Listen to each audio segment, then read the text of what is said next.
बिस्मिल्लाहिर्रहमानिर्रहीम। अस्सलाम वालेकुम दोस्तों, क्या हाल है आपके? ठीक ठाक हैं? तो welcome to my channel news feeds. तो मैं आपके लिए आज बहुत ही अहम खबरें लेके आया हूँ, जिसमें आपको बताते हैं कि चाइना ने जंग जीत ली है। आप कह सकते हैं कि चाइना जीत गया है। इंडिया ने घुटने टेक दी हैं चाइना के आगे, तमाम तर शराइत मान के चाइना ने जितनी भी शराइत की थी। और इसके साथ ही अमेरिका ने इंडिया को धमकी लगा दी है कि हम तुम पे पाबंदियाँ लगा देंगे। सो फ्रेंड्स, उनकी जो चाइना की शराइत हैं वो आपको पूरी डिटेल बताते हैं, जो शराइत थी चाइना की, जो इंडिया ने मान ली हैं। तो हमारे चैनल को सब्सक्राइब कीजिए, वीडियो को लाइक कीजिए और बेल आइकन को दबाना बिल्कुल ना भूलिएगा, ताकि आने वाली तमाम तर वीडियो के अपडेट्स आपको बर वक्त मिल सकें।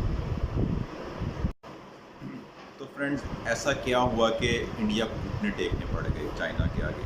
तो क्योंकि आपको बताया कि कल जो आपकी जो लास्ट वीडियो थी, हमने आपको बताया था कि इसमें चाइना और रशिया और इंडिया के वज़ीर ख़ारजा की जो मीटिंग थी वो थी वीडियो लिंक के ऊपर, और उसकी सपोर्ट के लिए राजनाथ भी जो है वो वहाँ पे बैठे हुए थे रशिया में, पूरा अपना असर रसूख यूज़ कर रहे, किसी तरह जो है प्रेशराइज़ करें चाइना को रशिया के ज़रिए, ताकि वो बैक ऑफ हो जाए सारी की सारी अपना जहाँ पे पहले पुरानी एक्चुअल लाइन थी, बॉर्डर लाइन थी, वहाँ पे चला जाए। लेकिन चाइना ने साफ इनकार कर दिया। उसने कहा जी हम जहाँ पे हैं हम 1 इंच भी पीछे नहीं हटेंगे, हम वहीं पे बैठे रहेंगे।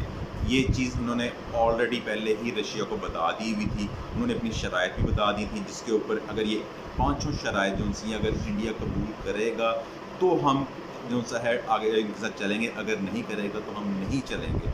सो फ्रेंड्स, इंडिया जो सा है वो इतनी जल्दी घुटने कैसे टेक गया? मैं आपको बताता जाऊँ कि राजनाथ जो से हैं वो गए रशिया मदद के लिए, लेकिन उन्होंने टोटली इनकार कर दिया उनको कि हम आपकी किसी भी तरह की कोई मदद नहीं कर सकते। और साथ में जो सा है उन्होंने S-400 जो सिस्टम लेके आना था उसको भी उन्होंने रशिया ने डिले कर दिया अगले साल के लिए।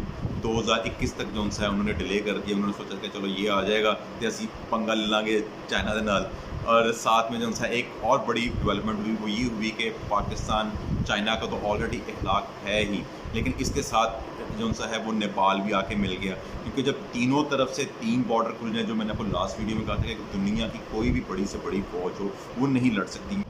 इंडिया के जो इत्तेहादी थे, यूरोप, जापान, ऑस्ट्रेलिया, अमेरिका, वो ये मशवरा दे रहे थे कि अभी आप नेपाल और पाकिस्तान के साथ बिल्कुल भी ना छेड़ें, क्योंकि अगर आपने इनको छेड़ दिया तो आप कोशिश करें कि नरम रहें, प्यार से रहें, जो कहते हैं वैसे कर लें और चाइना के साथ सीधे हो जाओ। क्योंकि बेसिकली अमेरिका चाहता है कि इस वक्त जो है अमेरिका की अपनी कोशिश है कि जो है इंडिया और चाइना की लड़ाई हो, ठीक है, ताकि वो जो है दोबारा से जो है कह लें कि इस खित्ते के ऊपर काबिज़ होना चाहता है। लेकिन चाइना ऐसा बिल्कुल नहीं चाहता, और ना ही रशिया चाहता है कि जो है अमेरिकन जो से हैं वो इस खित्ते के ऊपर आके जो है अपना काबिज़ हों। क्योंकि इस वक्त कह लें कि बच्चा कह लें कि इस वक्त बना हुआ है और उनका पिट्ठू बना हुआ है अमेरिका का जो सा है इंडिया, जिसकी वजह से जो है उसके ऊपर इतनी ज़्यादा चढ़ाई भी हुई है।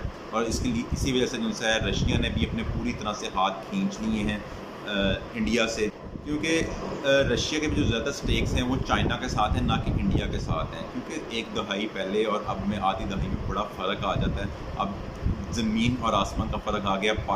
इंडिया की इकॉनमी और चाइना की इकॉनमी में जब 1962 में जंग हुई थी, तब इंडिया और चाइना की इकॉनमी में कोई ख़ास डिफरेंस नहीं था, बहुत माइनर सा डिफरेंस था। और चाइना ने ये भी कहा कि उस वक्त भी हम अकेले लड़े थे, और आज भी अगर कोई आ जाए, कहीं से भी आ जाए, तो हम हर तरह से उसके साथ निपटने के लिए तैयार हैं। क्योंकि उस वक्त 1962 में अमेरिका और रशिया जो है वो इंडिया के साथ थे, ना कि चाइना के साथ थे। तो चाइना ने बड़ा स्ट्रेट रिकॉर्डली जो है ये बयान दिया है कि हम हर तरह से लड़ने के तैयार हैं, चाहे कोई भी कहीं से भी आ जाए। क्योंकि चाइना जो है अपना 90% दिफा का जो निज़ाम है, दिफाई सिस्टम जितना भी है उसका, जितना भी उसका असला है, वो सारा ख़ुद कफ़ील है, ख़ुद बनाता है, कहीं उसने बाहर से कोई चीज़ नहीं लेके आनी है। तो इंडिया को देखना पड़ता है रशिया की तरफ, और रशिया जो है इस वक्त चाइना की पॉकेट में है। तो ये सारा जो उसकी स्टोरी है जनाब। तो इसमें जो सा है एक तरफ और एक डेवलपमेंट हुई, वो ये हुई कि पाकिस्तान, नेपाल और चाइना का इख्लाक हो गया। उन्होंने कहा कि अगर हम लड़ेंगे तो इकट्ठे लड़ेंगे और ज़बरदस्त किस्म का मज़ा चखाएँगे, इंडिया के टुकड़े टुकड़े कर देंगे। तो इंडिया को जो सा है पीछे हटना पड़ा। चाइना की शर्तें माननी पड़ी कि यार मैं जाऊँ तो जाऊँ किधर, क्योंकि रशिया उसने भी इनकार कर दिया। फ्रेंड्स, इस वक्त एक और बड़ी ज़्यादा चेंजेस आई, वो ये आई कि अमेरिका ने जो उनसे है इंडिया को लगा दी धमकी कि हम आपके ऊपर लगाने जा रहे हैं पाबंदियाँ। उन्होंने कहा यार इंडिया पाक सर पर बैठ गया कि यार ये क्या हो रहा है मेरे साथ, मेरे इस पर क्यों पाबंदियाँ लग रही हैं। बेसिकली असल मसला ये था कि अमेरिका जो उनसे अपना असला बेचना चाहता था इंडिया को, जो कि अपना राजनाथ जो उनसे वो चले गए रशिया से असला ख़रीदने के लिए। तो उन्होंने उसी वहाँ पे उन्होंने कहा कि जी हमारी तरफ से हमारे हाथ पक गए, ठीक है, हम आपके ऊपर पाबंदियाँ लगाने की तैयारियाँ कर रहे हैं, ये है वो है। उन्होंने भी कुछ धमकियाँ वगैरह ऐसी दी कि जो उनसे उन्होंने कहा कि अगर आपने रशिया से असला ख़रीदा तो हमारी तरफ से आपको कोई सपोर्ट नहीं है, कुछ नहीं है। तो अब इंडिया के पास और कोई चारा ही नहीं रह गया था कि वो जो उनसा है चाइना की जितनी भी शराइत है वो माने। तो उस मजबूरी में और जो भी कह लें उसको उसकी शराइत माननी पड़ी, और तमाम तर शराइत वो मैं आपको बता देता हूँ कि क्या है। इसमें ये है कि जी इंडिया ने आज तक जितनी भी तामीरात की हैं लद्दाख में, बुलवान वैली में, वो सारी की सारी डिमोलिश करेगा। जितने रोड्स बनाए हैं सारे के सारे डिमोलिश करेगा। जो फ़ौजी अड्डे उसने तैयार किए हैं, जो एयरफोर्स के लिए हैंगर्स वगैरह जो कुछ उसने तैयार किए, वो सब कुछ डिमोलिश करेगा। और इसका रोड मैप के उसकी फ़ौज जो उसकी है वो कहाँ तक पीछे जाएगी, कितना पीछे जाएगी, कहाँ पे होगी, वो सारे का सारा चाइना देगा उसको कि जो उनसा है कितनी फ़ौज उसकी यहाँ पे होगी और कितनी नहीं होगी और कहाँ तक होगी फ़ौज। ये सारी चीज़ें जो उनसी हैं उन्होंने मान ली हैं हर तरह से। और ये भी उन्होंने कहा है कि जी हम जहाँ पे बैठे हैं चाइना ने, हम वहीं पे ही बैठे रहेंगे, हम 1 इंच भी पीछे नहीं हटेंगे वहाँ से। अब जो एक्चुअल लाइन ऑफ कंट्रोल है वो यही है जहाँ पे हम बैठे हुए हैं। अब आप इसके थोड़ा सा पीछे के मंज़र पे आप जाएँ जहाँ पे चाइना गया कहाँ तक है और क्यों गया, इससे आगे भी जा सकता था लेकिन वो नहीं गया। उसकी बहुत बड़ी वजह है। उसकी एक तो ये वजह है कि जहाँ पे ये गया है, जिस पहाड़ी के ऊपर जहाँ पे इन्होंने चोटी के ऊपर कब्ज़ा करना था, जो लास्ट आपने न्यूज़ सुनी होगी कि जी चाइना ने एक अहम चोटी के ऊपर कब्ज़ा कर लिया। वो चोटी कौन सी थी? वो चोटी थी बिल्कुल वहाँ से 2 किलोमीटर दूर थी, शार कराक्रम।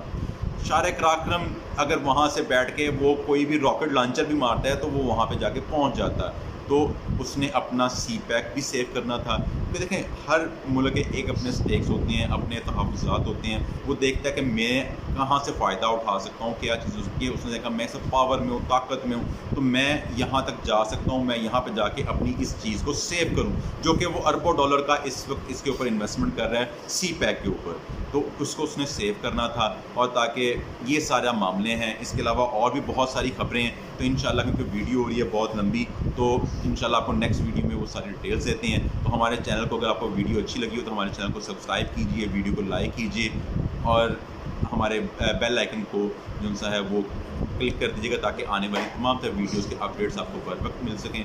और फ्रेंड्स और फैमिली में इसको शेयर ज़रूर कीजिएगा। तो अपना और अपने दोस्तों का सबका ख्याल रखिएगा। अल्लाह हाफ़िज़।